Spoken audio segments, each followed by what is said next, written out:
The night Hannity lost control, Jasmine Crockett's calm masterclass on live television. The bright lights of the Fox News studio gleamed off the polished surface of Sean Hannity's desk as another primetime broadcast began. What was meant to be a standard political sparring session would soon become one of the most unforgettable moments in recent cable news history. Sean Hannity, 63 years old, a veteran of more than 3 decades in broadcasting, had built a career on control. He was known for his forceful interruptions, his rapid-fire challenges, and his uncanny ability to dominate his guests. But on this night, control would quietly slip away. His guest was Representative Jasmine Crockett, a rising Democratic voice from Texas's 30th Congressional District. Intelligent, poised, and unshakably calm, Crockett had earned a reputation in Congress for his sharp legal reasoning and relentless composure. A civil rights attorney before entering politics, she had built her career on facts, not rhetoric. The topic, election integrity laws, a subject already charged with partisanship. Hannity introduced her with visible irritation, his smile tight and his tone laced with skepticism. "Tonight," he began, "we're joined by Congresswoman Jasmine Crockett to discuss her claims about voter suppression, claims many experts say are completely unfounded." Crockett nodded politely. "Thank you, Sean. I appreciate the opportunity to clarify what the evidence actually shows." The exchange started predictably enough. Hannity leaned forward, papers in hand. "Congresswoman, do you honestly expect viewers to believe these conspiracy theories about voter restrictions? Voter turnout among minorities has increased. Isn't that true?" Crockett replied calmly, "That's an incomplete picture, Sean. If you look at comprehensive studies." He cut in immediately. "We don't need Democratic talking points. The facts don't support your claim." The interruptions continued, sharper each time, his tone growing more aggressive. Yet Crockett remained unflinching. Her voice was steady, her diction precise. Then came the moment that shifted the entire atmosphere of the studio. Hannity jabbed his finger toward the camera, his face reddening. "Let me stop you right there. What you're saying is irresponsible. Do you have any verified evidence of voter disenfranchisement in your district?" Without hesitation, Crockett replied, 732 documented cases, 217 sworn affidavits submitted to the Department of Justice. Hannity blinked. "And you personally verified those numbers?" he asked, his voice dripping with condescension. "Yes," Crockett said. "My office conducted a district-wide survey, reviewed by statistical experts. I can provide your team with the full data set if you'd like." Behind the cameras, the production crew exchanged startled glances. Hannity wasn't used to that kind of precision or composure. His co-host, Laura Thompson, usually his echo, leaned forward with quiet curiosity. A former producer in the audience whispered, "She's making him play defense on his show." Hannity tried to recover. "These so-called voter suppression claims aren't about protecting anyone's rights," he said. "They're about setting up excuses for when your party loses. Isn't that what this is really about?" "My concern," Crockett answered evenly, "is ensuring every eligible American can exercise their constitutional right to vote." "That's not an answer," Hannity interrupted again, raising his voice. "I was getting there, Sean," she replied, her tone firm but still composed. The remark drew a quiet gasp from someone off camera. Hannity's jaw tightened. "Don't lecture me on how to conduct an interview. I've been doing this longer than you've been in politics." Crockett nodded. "Yes, you have. And I've been practicing law, where facts and evidence actually matter, since before your ratings peaked. So perhaps we both bring useful experience to this conversation." The control room fell silent. Even the director hesitated before switching camera angles. Hannity's smirk faltered.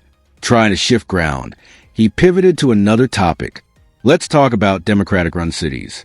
Have you seen the chaos your party's policies have caused?"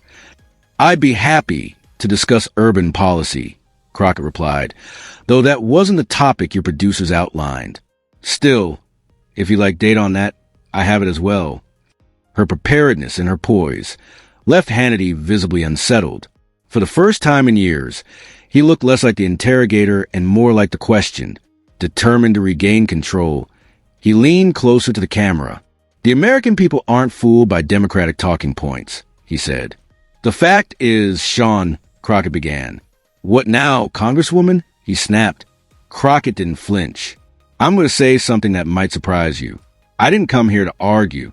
I came because your viewers deserve to hear evidence, real evidence, even when it challenges what they've been told. Her voice was steady, her gaze direct. The studio fell quiet. What's happening right now, she continued, isn't debate. It's political theater. It may make for engaging television, but it doesn't serve your viewers, who deserve honest discussion about complex issues. Hannity opened his mouth to interrupt, but Crockett pressed on, her tone unshakable. You asked about voter disenfranchisement. I gave you numbers: 732 cases, 217 sworn affidavits. Instead of engaging with that evidence, you questioned my integrity. So I came prepared.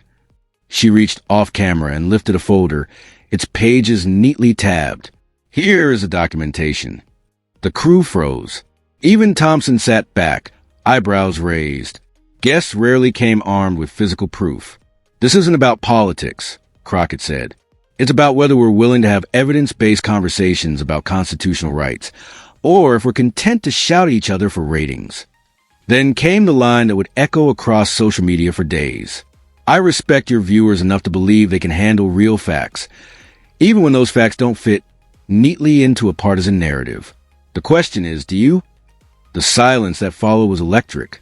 Hannity stared at her, his expression unreadable. His usual retort, sharp, dismissive, cutting, didn't come. Instead, he fumbled his papers, his voice noticeably softer when he finally spoke. Of course, I respect the viewers. But everyone watching knew the dynamic had shifted. The control Hannity had mastered over decades was gone, taken from him not through aggression, but through precision, patience, and truth. The clip would spread across social media within hours, trending under hashtags like hashtag Crockett versus Hannity and hashtag Facts First. Viewers hailed the Congresswoman's composure as a masterclass in calm defiance.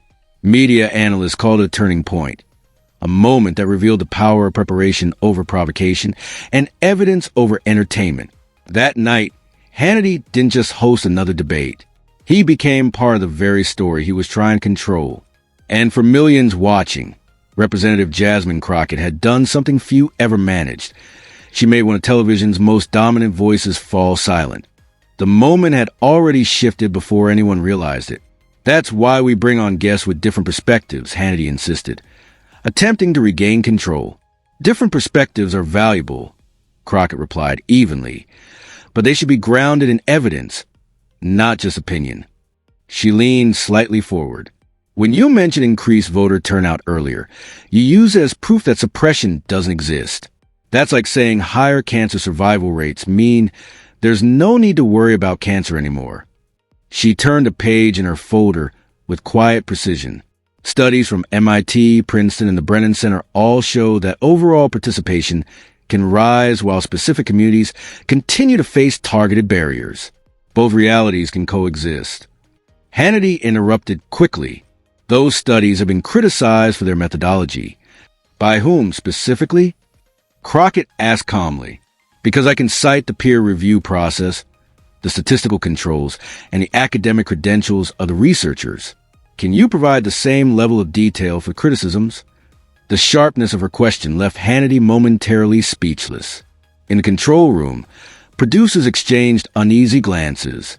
This was not how his interviews usually unfolded. The guest wasn't offensive. She was dismantling his entire approach. Sensing the tension, co-host Laura Thompson tried to step in. Congressman, surely you must admit that. Congresswoman Crockett, she corrected politely but firmly. And before I respond, I'd like to finish addressing Shah's earlier point. Precision matters in these discussions. Thompson, unaccustomed to being corrected, hesitated. The power dynamic had clearly shifted. Crockett continued. The real issue here isn't whether one side wins a televised argument. It's whether we can move beyond treating politics like a team sport, where facts are accepted only when they benefit our side. Your viewers don't tune in just to have their beliefs confirmed. They tune in to understand what's really happening. Hannity's expression tightened. My viewers are smart enough to see through the Democrats' narrative on voter suppression. They know what's really going on. I completely agree your viewers are intelligent, Crockett responded instantly. That's exactly why they deserve more than narratives from either party. They deserve data, evidence, and honest analysis. She closed her folder and looked straight into the camera. Americans across the political spectrum want substance. They're tired of being treated as if they can't handle nuance. They want their news programs to inform them, not just inflame them. Hannity's jaw clenched. No one had ever spoken to his audience like that. We're running short on time, he said abruptly, though only 4 minutes had passed. Let me ask one final question, Congresswoman. After record turnout in recent elections, do you honestly believe your party's claims of voter suppression hold any credibility with the American people? The condescension was unmistakable. It was a trap question, one designed to corner her. Crockett adjusted her earpiece and spoke directly to viewers. What I believe, Shah, is that the American people deserve better than false choices and oversimplified questions. Voter participation and voter suppression aren't mutually exclusive. We can celebrate high turnout while still addressing documented barriers. She leaned slightly forward. But there's a deeper issue whether we can engage in good faith discussion without caricaturing one another's positions. Hannity tried to interject, but her calm authority stopped him. Your viewers, she continued, deserve journalists who respect their intelligence enough to present issues with accuracy. They deserve more than having complex policies reduced to partisan talking points. And they certainly deserve better than watching hosts talk over their guests and claim victory, simply because they control the microphone. The studio fell silent. The critique wasn't angry. It was surgical. Hannity flushed red. We're out of time, he said tightly. Thank you for joining us, Congresswoman Crockett. Thank you, Shah, she replied.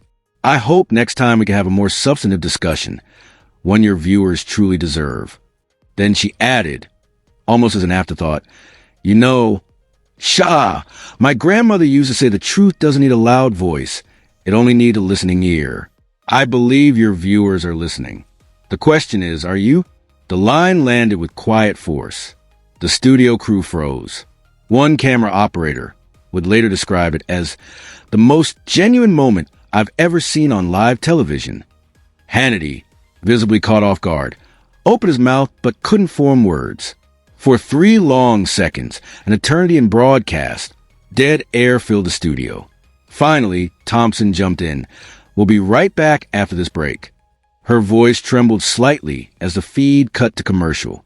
Inside the control room, producers stared at each other in disbelief. A routine political segment had just become a defining moment in cable news history. Within hours, clips of the exchange went viral. Viewers weren't sharing it for the confrontation, but for Crockett's poise. Her line, I respect your viewers enough to believe they can handle facts, trended across platforms. The follow-up, the question is, do you? Became a meme, a headline, a slogan. Media analysts across the spectrum weighed in. CNN's Brian Stelter called it a turning point in how politicians navigate hostile interviews. Conservative commentator Ben Shapiro, while disagreeing with her politics, admitted, Crockett came more prepared than most guests ever do. There's a lesson there about effectiveness. Crockett's office received over 15,000 messages in 2 days from both supporters and skeptics. One self-described conservative wrote, I don't agree with your stance, but I respect how you handled that interview. We need more of that. Hannity's aftermath was more complicated. Loyal viewers defended him, but as longer clips circulated, many noticed how often he interrupted and deflected. Online discussions began questioning whether the show's style actually informed anyone. I've watched Shah for years, wrote one viewer, but this made me realize how little substance we sometimes get. I'd actually like to hear more what she said. Media trainers and university programs began citing the interview. This is a masterclass in handling hostile questioning, said communications expert Rachel Martinez. Notice how she stays factual, never emotional, and redirects unfair framing. Even co-host Thompson's raised eyebrow reaction became a meme. Later, she admitted in a radio interview, whatever your politics, that was remarkable composure. You can't fake preparation like that. The interview's ripple effect spread. Hannity let her finish her points. The debate remained sharp but civil. Thompson later told reporters, "It wasn't just two people learning from the past. It was proof that audiences respond as strongly to substance as they do to conflict." What began as a tense interview became something larger, a quiet revolution in televised discourse.